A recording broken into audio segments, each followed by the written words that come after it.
Welcome back to the Raising Our Vibration podcast, where we explore higher consciousness through spiritual practice.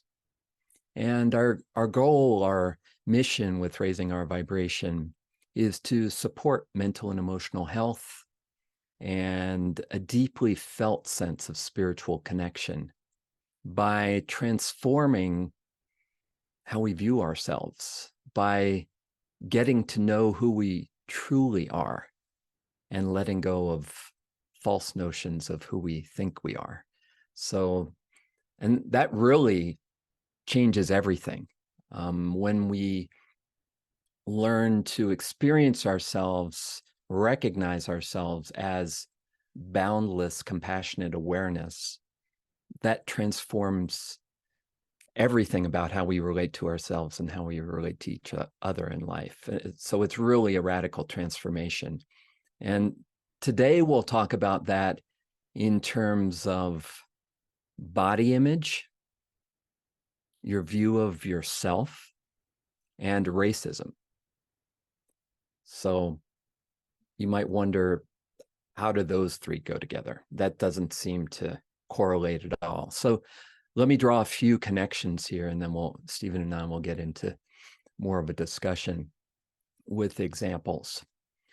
So if you consider standing in front of a mirror naked and looking at your body. So if you want to do this now, you can. Otherwise, you can just follow along with me. So imagine that you're looking at yourself, looking at your body in a mirror naked. And what comes up for you as you do that? Do you appreciate your body? Do you look at your body and smile and say, I love this body. I'm so happy to be living in this body? Or do you have more of a critical eye as you look at your body? Do you see your body's flaws? Do you see yourself aging? Do you see, what comes up for you as you consider your body and really look directly at it? So for many, if maybe most people looking at their body, there might be some feeling of self-judgment or some feeling of vulnerability. Like, oh, I am getting older. It's like you by looking naked at your naked body, you may get a sense of vulnerability or of being hard on yourself. And if you combine that with a view of self that looks at yourself as your body, if you think, oh, well, I am this body, and you consider that this body is going to die, that adds a whole nother level of vulnerability. So now you have this feeling of, maybe I'm not so happy with the body I have, but this body is all I have. This is my life, and it's going to end. That's a deep sense of vulnerability that I think a lot of people will share that. And certainly all of us share that to some extent. So you can see how those two are related, the view of your body and your view of who you are, yourself. And then it's not a far reach to think that how you look at your own physical characteristics relates to how you look at somebody else and their physical characteristics. Especially, what if they're different than you? So what if they have a different skin tone than you or a different body shape than you? It would be natural, if you're feeling vulnerable about being the body that you are, and then you look out there and you see a body that's different, it would be natural to project that vulnerability onto them and maybe see them in a certain way. And if you're not feeling good about yourself and you're not feeling good about your own capacities and qualities and characteristics, and you look out and you're trying to feel better about yourself, it's natural that you would look out at somebody who is different than you and put them down in some way or find them lacking.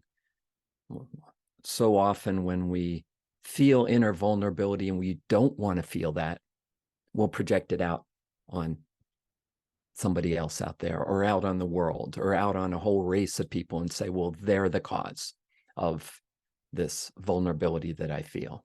And so, and combine all of that with, it's not just about us and our personal consciousness, but this is a collective consciousness that we live in, a collective consciousness that has a long history of racism.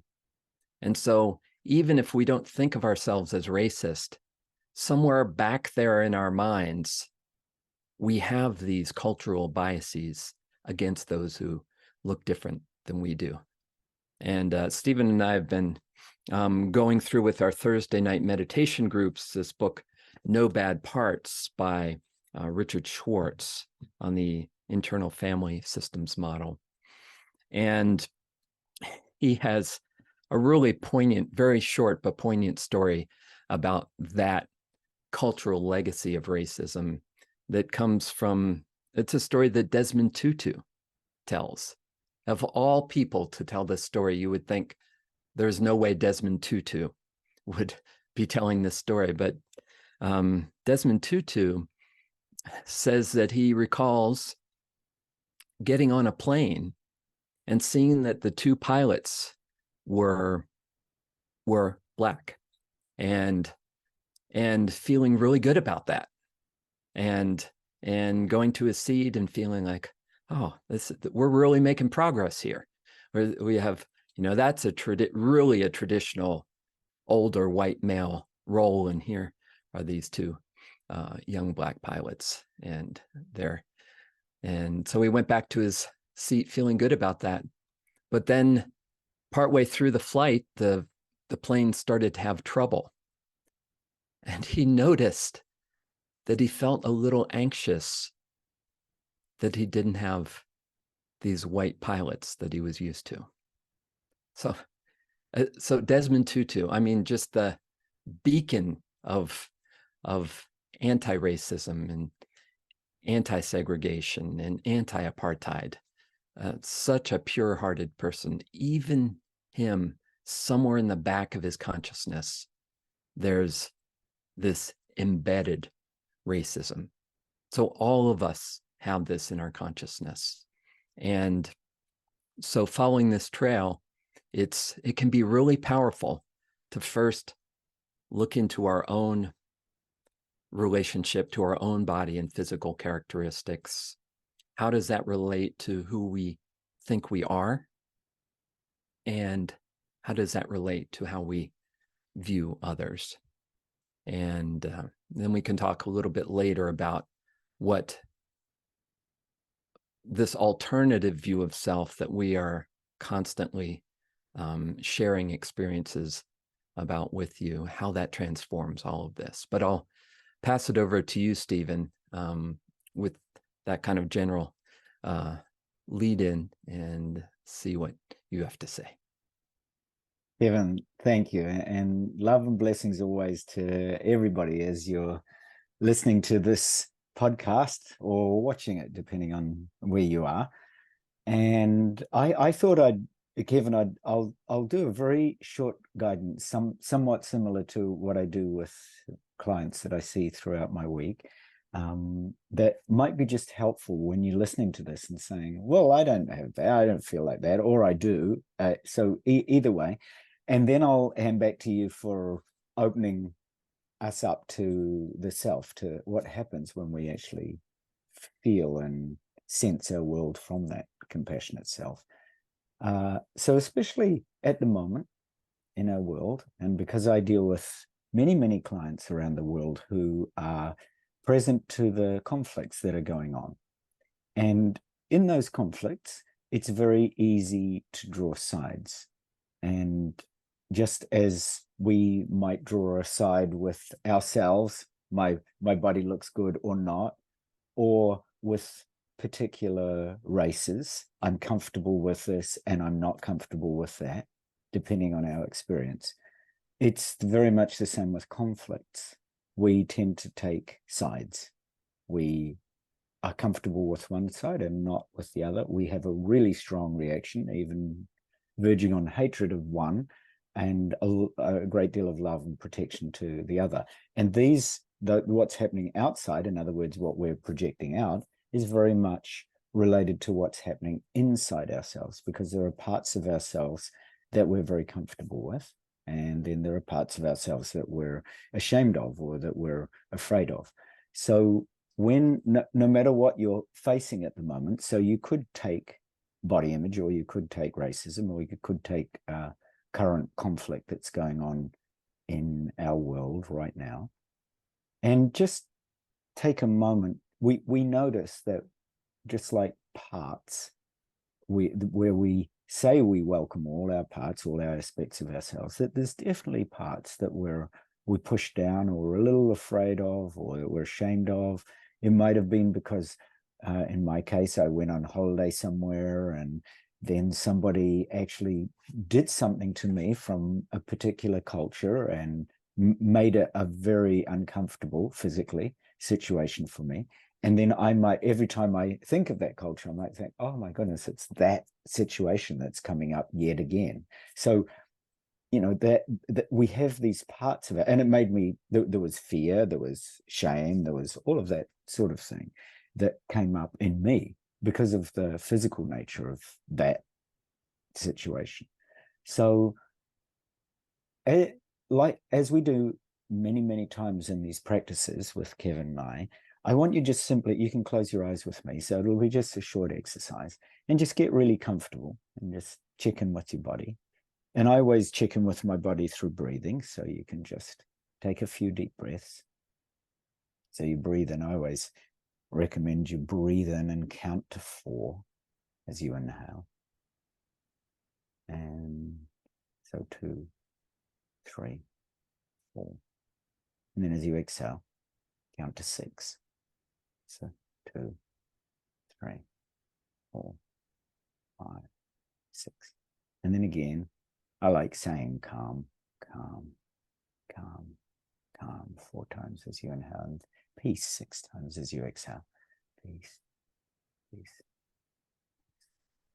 peace, peace, peace. And then again, just feel into that sense of calmness as you inhale. And then the longer exhale, this helps you to deeply relax, breathing peace, maybe to all of your body. And just check in with how you're feeling about different situations. Just in this case, check in with your parts and how they're feeling. So check in with the aspect of you that might be really bothered about the current world situation, or even angry about it, or fearful for different people.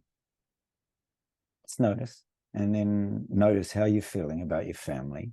Maybe you're feeling a bit frustrated. I know a lot of people at the moment are feeling frustrated even in their own general lives, because they can't seem to see a way clear of some of these current conflicts, global conflicts, or energies in our world. So the collective is very much in us as well. So just remind all your parts that you're here and that you really care. So it's as simple as that to begin with. So even if there's fearful parts of you, or angry parts, or parts that are shameful, just check in with, let them know that you really care, that it's okay, that you're just here, just for the very short time that we're going to do this practice, that it's okay.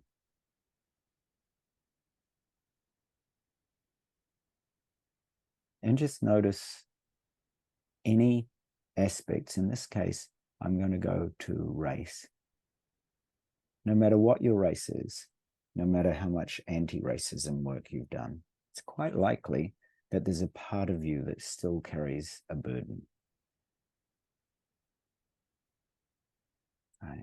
So that we all, in a sense, hold a collective racism in all of us. And that sometimes we respond to that part, if it rears its head, by shaming it, because we're actually, again, even creating more racism inside, because we've got all these blind spots that we don't want to reveal. So I'm inviting you to look at this part part of you that might feel uncomfortable or ashamed or angry or racist. So the one inside you that harbors a particular beliefs and might say uncomfortable things in your head at different times. Just if somebody of a different race does something and you react to it, or somebody from a different culture, or somebody from a different country. So that can include our conflict that many of us are aware of that's happening in our world, or conflicts. And some of it you might be affected very personally by that. So we're just inviting this collective look at this racist part of ourselves.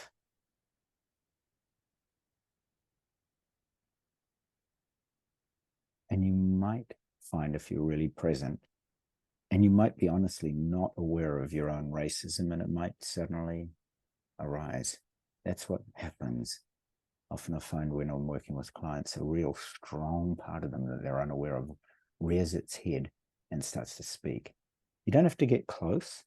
You just simply want to notice how you feel towards that part. So don't be in too much of a hurry to heal the part. Just notice how you feel. And there might be some other part that wants to speak up and tell you that you should be ashamed for thinking those thoughts, or you should be afraid of it, or you're not being a good global citizen by taking this view or separating out like this. Just let that part of you, it's a protector, let it know that it's okay to get close to this racist part and that it'll actually help it change.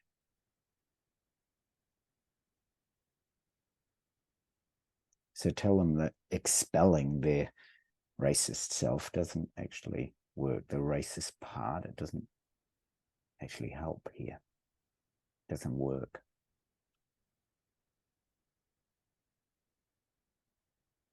And at this point, it may be just simply enough to acknowledge that this racist part exists in you, that you have a strong reaction to one side or another, one race or another, one culture or another, and just commit to doing some work with somebody who can help you do this.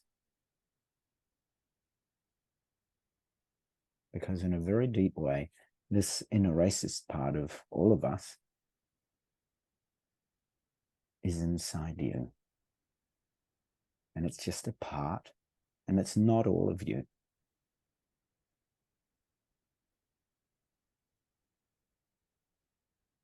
And that it is not unworkable. You can work with it. You can actually form a relationship with it and care for it and find out about it. And it can transform. And there is no shame in having this part. Because racism is a collective burden. And it's in all our cultures in many, many different ways. And that it also touches many other parts. So it might not disappear straight away.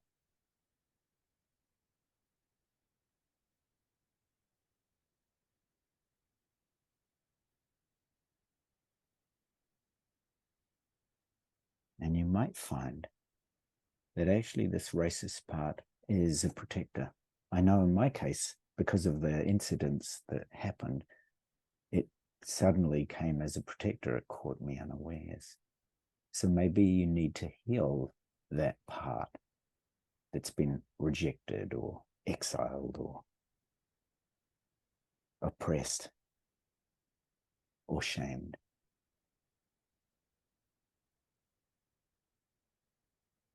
Maybe you need to heal the part it's protecting too, before it'll let go and surrender.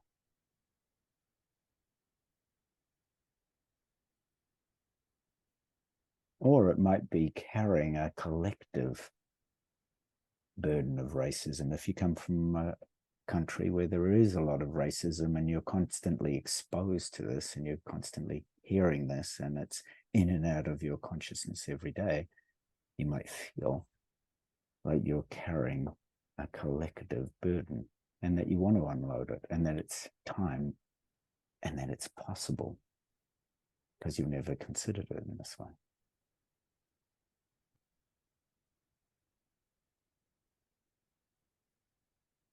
And now in this brief practice, just thank your parts, particularly these parts, for what they're doing. Take a deep breath. Then exhale and feel that peace. And I'm going to pass over to Kevin, who may either want to comment on this or may want to share and guide us more into the compassionate self. Kevin. Thank you, Stephen.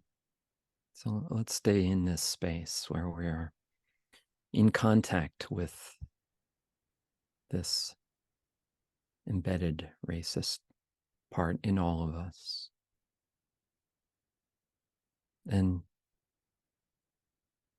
really recognizing that it is a protector,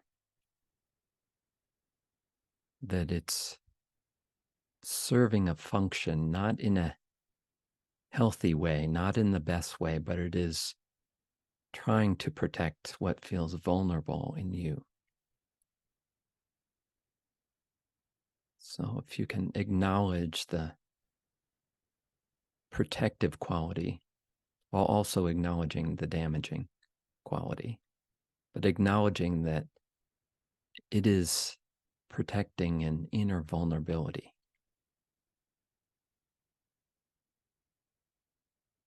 And that vulnerability of identifying with your body and your own physical characteristics and the vulnerability of the body, the imperfections of the body, but also the fact that this body dies, and that can feel very vulnerable. That can be scary if you think you are this body and that that's all you are.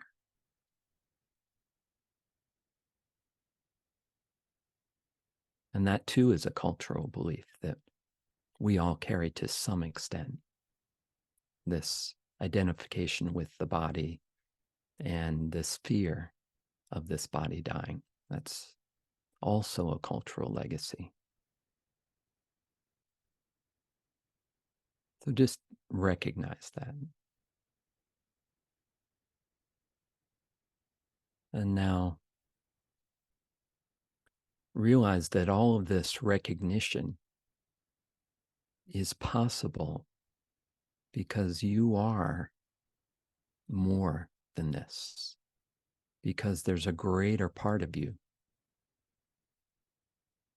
that is holding all of this. That this greater part of you, this greater consciousness, is that within which all of this arises. So you have these different parts of experience, and you have your body, your experience of being in a body. And all of this arises in a deeper, more vast, open, and spacious awareness that is your essential being.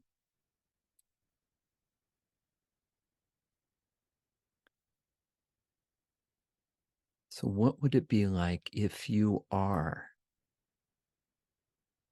vast, open space of awareness, a vast consciousness, a timeless, boundless consciousness within which these different parts of experience, these different local experiences arise? So just notice how that feels. You don't have to believe it. You just feel into it. And what if You are this vast, open, spacious awareness that holds and even brings forth all these different experiences, allows all of them to be here. And you can be aware of all of them because you are not any of them. You are the one who is aware.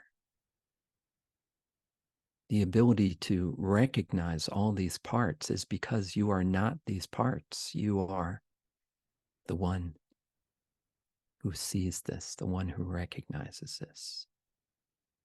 The vast open space of awareness, which allows all of this, which welcomes all of this. You are an all-embracing awareness that is naturally compassionate, able to recognize all the different parts of experience and hold them all, care for them all, care for this diversity within you, which leads to a natural care for the diversity all around you. What if we all are one vast, boundless awareness, experiencing life through this infinite diversity of forms? Just feel into that.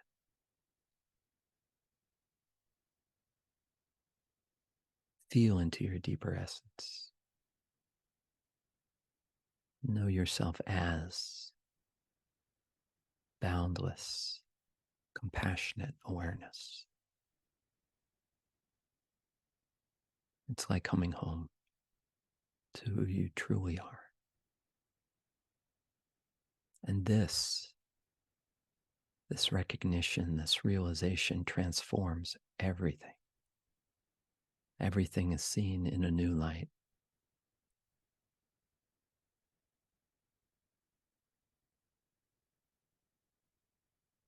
Just allow that feeling of being vast, compassionate awareness.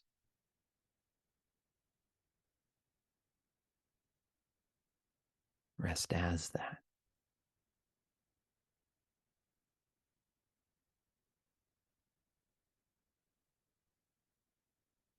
And as that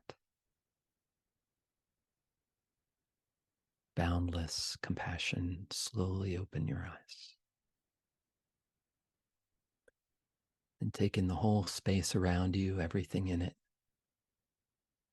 Take in the whole world around you. Realize that all of this whole play of different parts within and all around, this infinite diversity is all held within this vast oneness, this vast consciousness that we are. One life that we all share.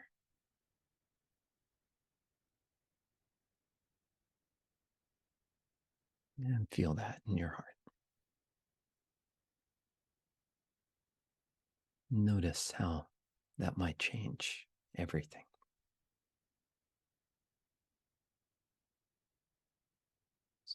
Thank you, Stephen, for that beautiful guidance. Thank you for that discussion. Thank you all for engaging with us, being open or not, being here, being who you are. And if you'd like more information on awareness and meditation practices like this, you can visit us at raisingourvibration.net. There you can learn about the ROV meditation app, our Raising Our Vibration book, our online courses, and our practice community. We'd love to have you join us there. And you can email us from there as well. So, until next time, love and compassion to all. Bye for now.